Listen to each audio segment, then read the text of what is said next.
Okay, here we are. All right, so this one is for you, dear Virgo. That's you guys over here, Virgo. This is Terra Illumination, and we've got your love and relationship mini report for July 2018. You know the routine, do the cross-watching, sun, moon, and rising, especially if they're all different, and then squash it all together and then reinterpret, okay? Now, before we get into it, I'm offering some of my own personal notes because I've done that with all the other signs for the month. And it's kind of a radical month because of the eclipses and for August too. And also with the Cancer Capricorn eclipses, that's going to give us a bit of a heads up for 2019, where there's a lot of Cancer Capricorn eclipses and the nodal axis changes as well. But for now, I'm just going to give you the calendar dates. Full moon, June 27th. That's going to have a 2-week, tidal effect coming into you for the first 2 weeks of the month of July. Okay, so I'm just mentioning that it's a full moon, June 27th, Capricorn, Cancer. That's on your romantic axis. Okay, the Capricorn moon over here in your romance, love and romance sector. So that's why I'm pointing it out, even though it's not really part of July. Next, we have the new moon in July. It is an eclipse. It's a new moon eclipse, sun in Cancer, moon in Cancer. Okay, and that is in your 11th house. Okay, so the next one we have is the full moon, July 27th. It's an eclipse, the Leo Aquarius eclipses. These Leo Aquarius things are on your 6th and 12th house axes. So I'm not going to dwell too much on that, all right? I'm just going to go for it with the Capricorn energy here. Okay, I'm just going to mention that. So the love and romance aspect is going to be triggered here right at the end of June, and it's going to have a 2-week, it's going to play out for a couple of weeks until you get to the new moon eclipse in July. And then you see what happens from there onwards. So, but I think this is kind of a long-term trajectory here, because I don't think you're really going to become fully aware until things start to play out in 2019. So you might just be getting a glimpse of things for now. All right, let's leave it at that. I don't want to dwell on the astrology too much for you, Virgo. I mean, it is going to affect everybody. It's the same, the same planetary alignments are out there for everybody. It doesn't matter who you are, what your sun or moon or rising is. It doesn't matter.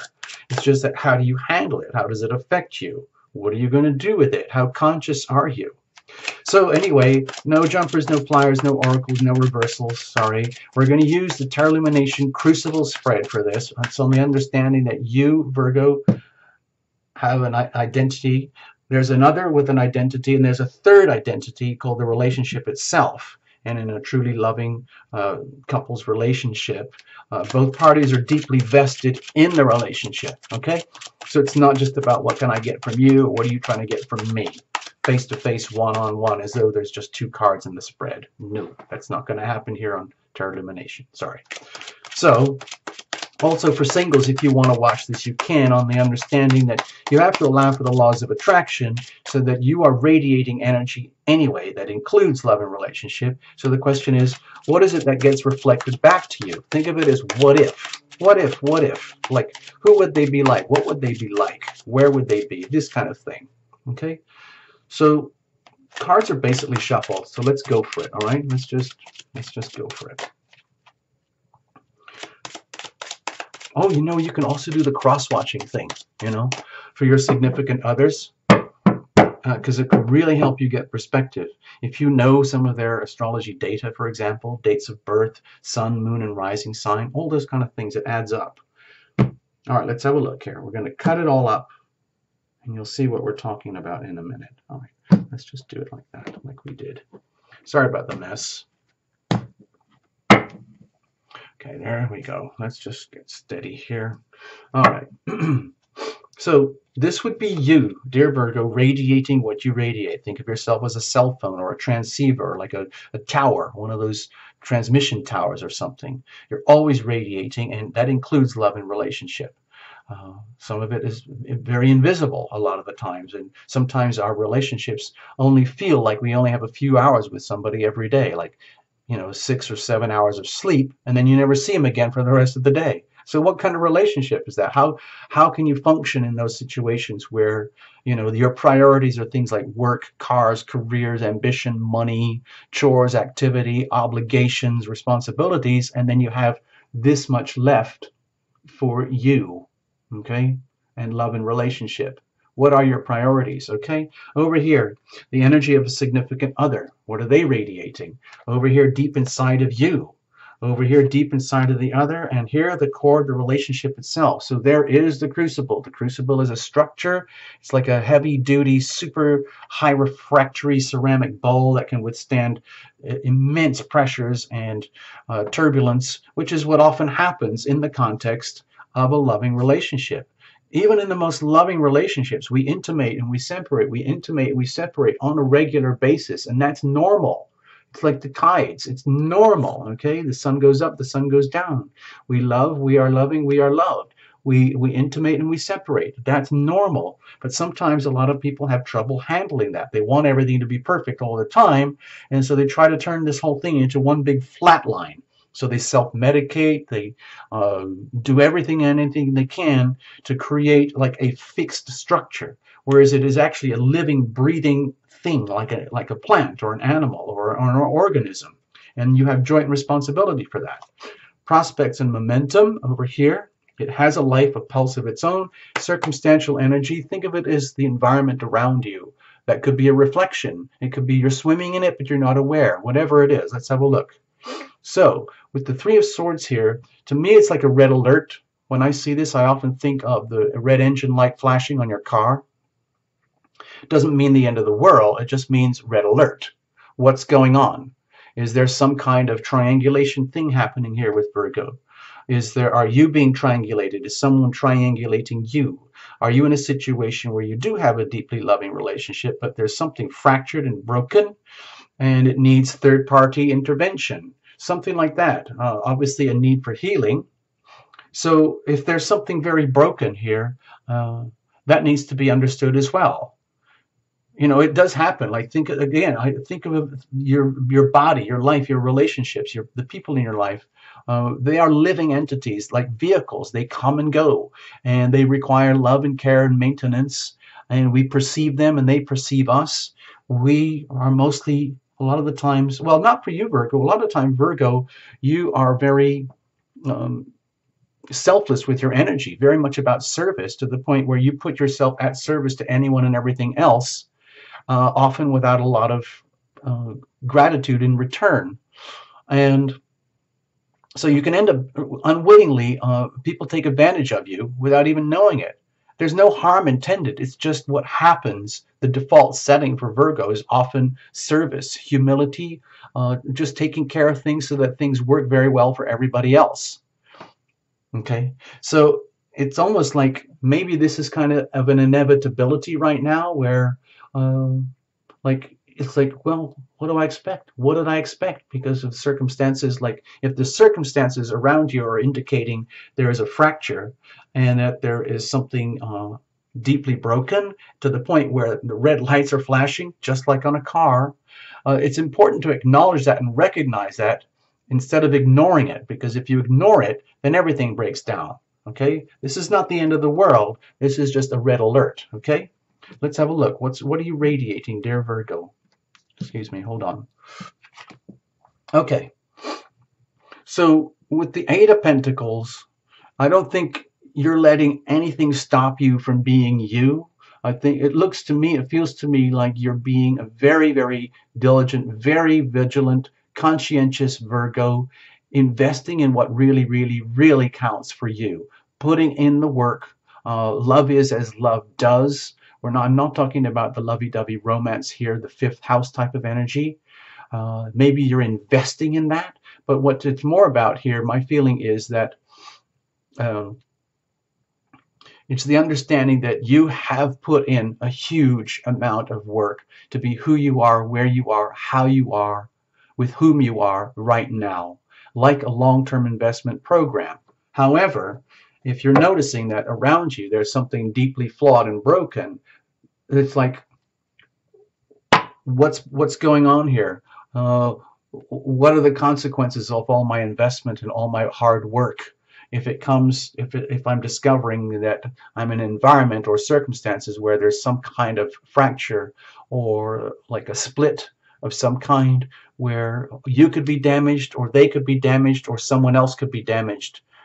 Especially if it is a three-way situation here, there's potential for damage and pain somewhere all around. In other words, there's actually potential pain for all three parties if there is a triangulation, because and sometimes, triangles can be very hard on anybody. A lot of people live in triangles. A lot of people live in triangulated relationships consciously and deliberately, like, divorced and separated couples who have joint custody with kids, things like that, and they figure out ways to deal with it. It's not an ideal situation, but people figure it out. It does require a huge amount of work and extending oneself above and beyond your comfort zone.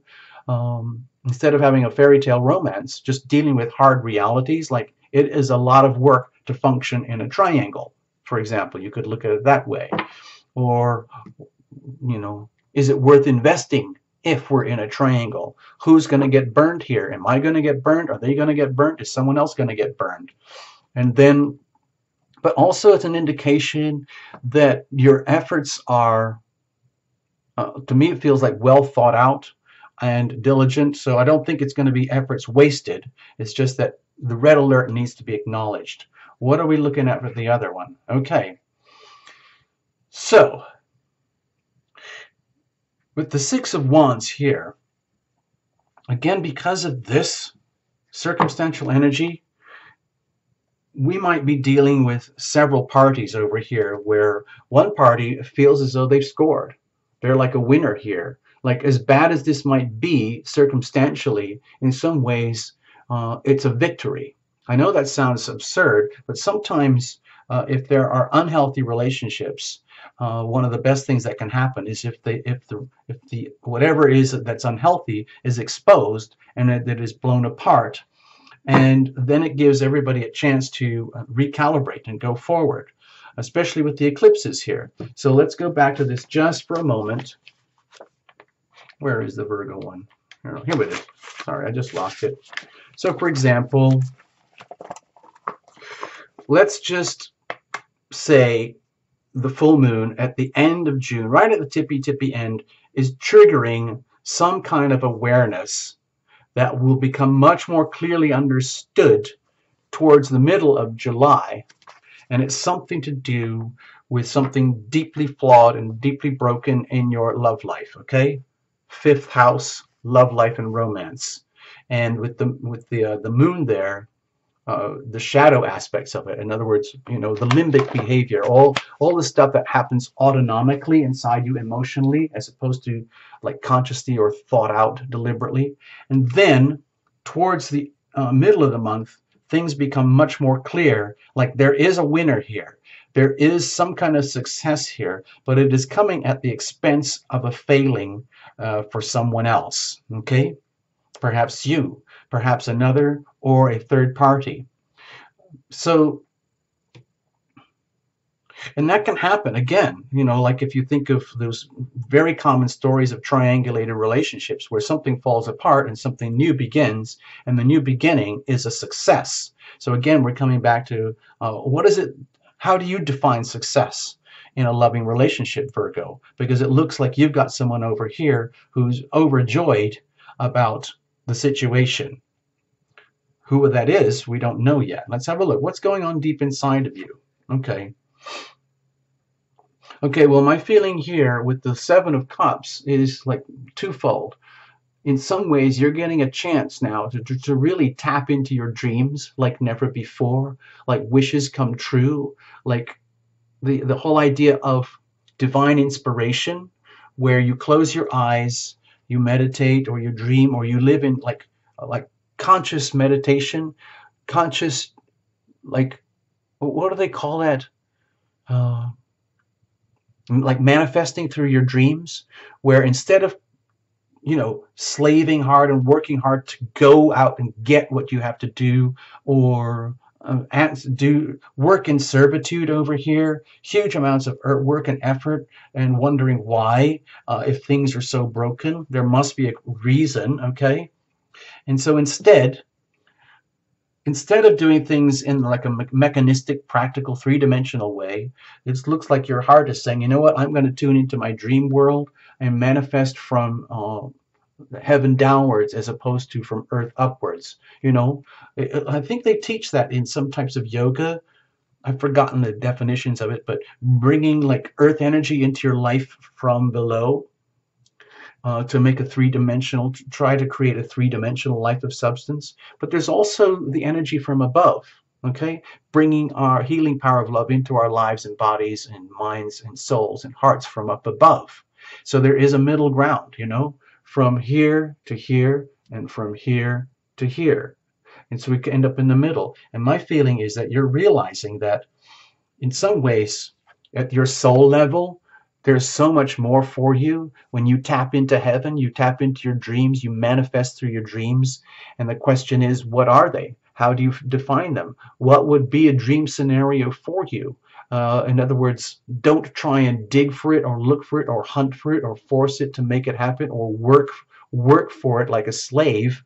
Instead, dream it, visualize it, and open your gates, open your psychic gateways to allow these scenarios to be presented to you and for you. I think of it as the Einstein card in some ways, where he decided, like, I'm never going to figure out what I have to figure out using a blackboard and chalk. I'm just going to have to dream this thing. And so he went out into the middle of a lake in the middle of the night and stared up at the sky and the moon and kind of dozed and napped and daydreamed, and he asked for the healing power of love to come into his life from up above in the form of an answer to his question. And he got the answer: E equals mc squared.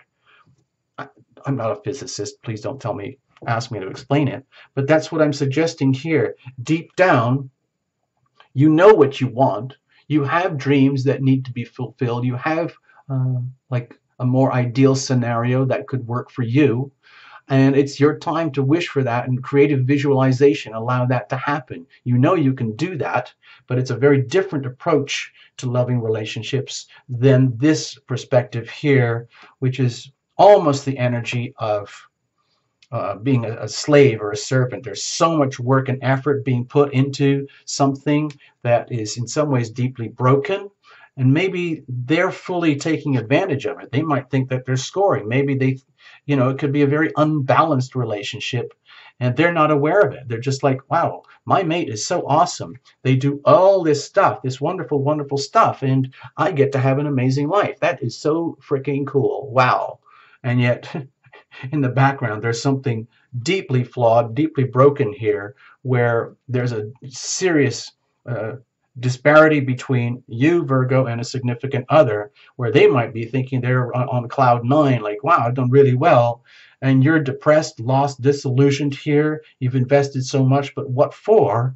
What for if it comes to this? So there's a lot of stuff coming to the surface, I think, here with the healing. Oh, let's just go for it. Look. With the Leo Aquarius axis, it's right there on your health and spirituality, you know, sixth house energy over here, which is kind of the Virgo energy. So you might be having these spiritual awakenings here about what is healthy and loving and healing for you in a context of a love relationship.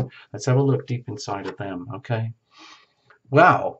Okay, with the Empress here, with this significant other, whoever this might be, again, it looks like from their perspective, they've scored, or they're scoring, or they're doing really well, and they're getting a chance to actually see and taste. It's almost like, Virgo, you are manifesting the dream, like a dream scenario, creative visualization through your connection with divine, your connection to heaven, and starting to assemble and define this beautiful thing here for you. And yes, it could be very scary. Like, what does this all mean? Maybe you feel like you're going out of your mind because you're dealing with 5D, 7D dimensions as opposed to 3D realities. And yet, look what shows up. Look what's over here. You might be like relating with someone who actually becomes the embodiment of what you would dream of. Okay, so you might, in some ways, be benefiting out of a loss. Okay, if something in terms of a triangulated situation is bringing up evidence of everything that is not working for you, and it's time for you to be starkly aware that the red engine light is flashing very, very loudly, brightly right now. What does that mean? What does that mean? What does that mean? Oh no, oh no, oh no. And then you go into the relationship dynamics itself and consider that this might be two people. Okay, two people where one person, for example, feels that they're doing really, really well and they're enjoying all the bounties and benefits and lusciousness of your good energies, your good intentions. But they might be completely unaware because they're operating from a position of fracture, okay, where it leaves you feeling lost and disillusioned of the disparity. Like, why did I put so much work into all this? Okay. But if we think of it as another party, and remember, this is all about you. So I'm not saying there's two Virgos. I'm saying there's Virgo, but in a fractured relationship where if your awareness of self and love in relationship is becoming crystallized through a triangle, so to speak, whereas in other words, the only way you could figure out and learn what you need to know about you and your life and your dreams and goals and ambitions and desires and your investments for the future could only come about through a triangulation, a stark, brutal, ugly, painful triangulation. In which case, if there's someone over here and they're just like really enjoying the benefits of your self-sacrificing behavior over here, where you're investing so much energy and feeling lost and deluded deep inside because of it. But it also might be the other party who is like, it's the same kind of energy but from a very different perspective. Like, they feel that they have scored and they are like, they're coming into their own. They get to the chance to be like the manifestation of what they always wanted in a relationship, but that could have only occurred in the context of the triangle. So it's almost like we're taking this energy and reinterpreting in two completely different ways in order to accommodate you, Virgo, and the circumstances around you. In other words, oh my gosh, this is so wonderful in its own way, but it's so potentially awful in another way. In other words, if I'm trying to condense it, if they're enjoying all the success and resources and bounty of what looks like a successful relationship to them, but it's at your expense, your investment, that's not good. If this is someone who is basically feeling like they've scored because they have connected with you at the deep soul level here, where they get really the chance to manifest how they've always wanted to manifest in a loving relationship, and you have manifested what you've always wanted in a loving relationship. Someone who is very luscious and totally like the physical manifestation of like a love dream come true thing, okay? Like a dream over here, okay? In other words, with the moon in Capricorn over here, that energy over the next few weeks will become much more clear July 12th. You'll have a much better understanding of this. Let's have a look at the core. Okay, you see? Out of the bad comes the good. Have you heard that expression, Virgo? In other words, you might be dealing with something that's very catastrophic here in some ways, kind of an inevitability for whatever reason, however you've been conducting your life up till now.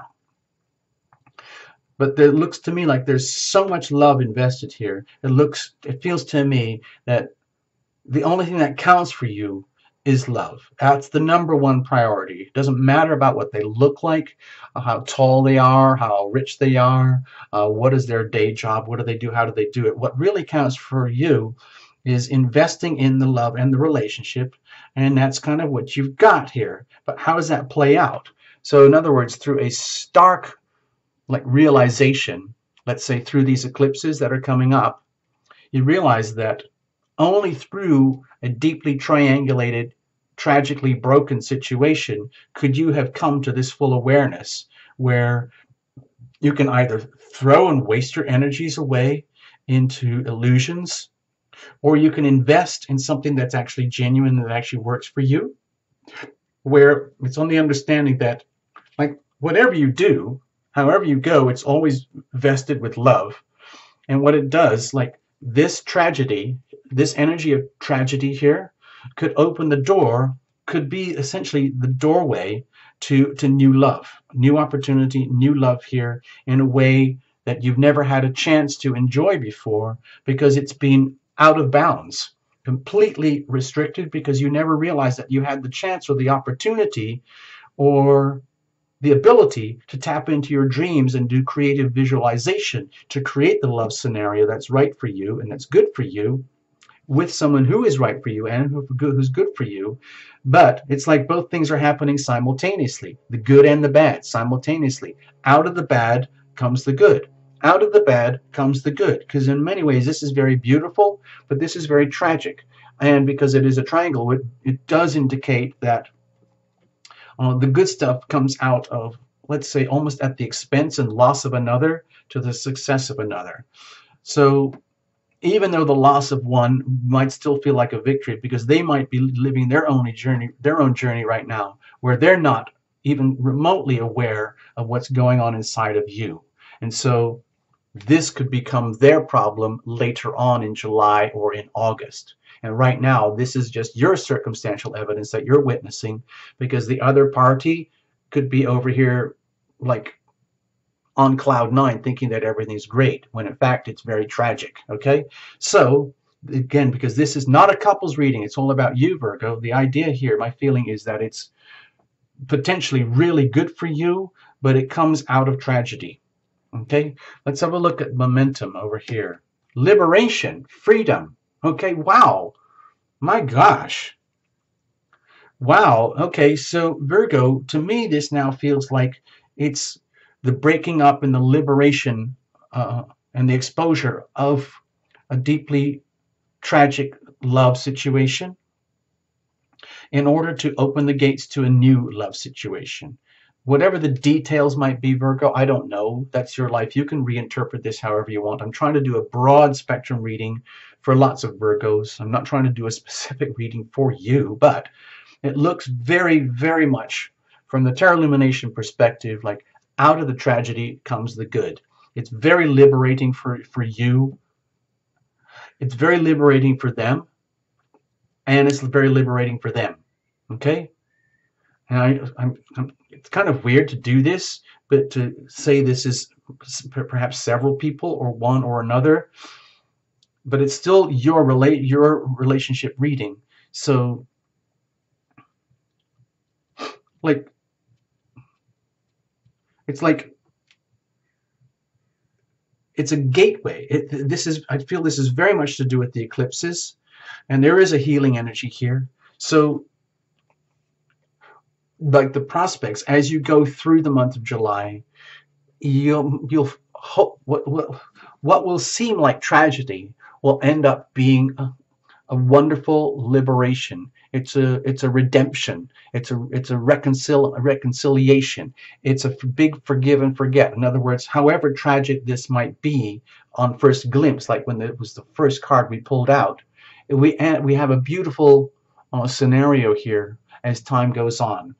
It almost looks like there's no room for any kind of grudges or bitterness or any kind of resentment. There's nothing like that here. It's just radical shifts, radical changes in relationship dynamics where one thing collapses and a new thing blossoms and grows from here. You couldn't have a better card here than the Ace of Cups. It's a beautiful energy of opportunity, and I see that as very, very good for you. Okay, Virgo? Very liberating, bringing this into manifestation through your dreams. Okay? Wow, that was a really trippy reading. Wow. Very cool. Okay, I hope you get something out of that, Virgo. I'm not going to say anything else. I don't want to spoil it. So actually, no, I'm going to put this over here. just, and then you can reinterpret, okay, however you want. Okay, thanks, Virgo. All the best. All the best. I hope it didn't hurt your feelings or scare you too much or anything like that. You know where to come if you need, support. We need to talk about it or whatever. Okay, bye bye.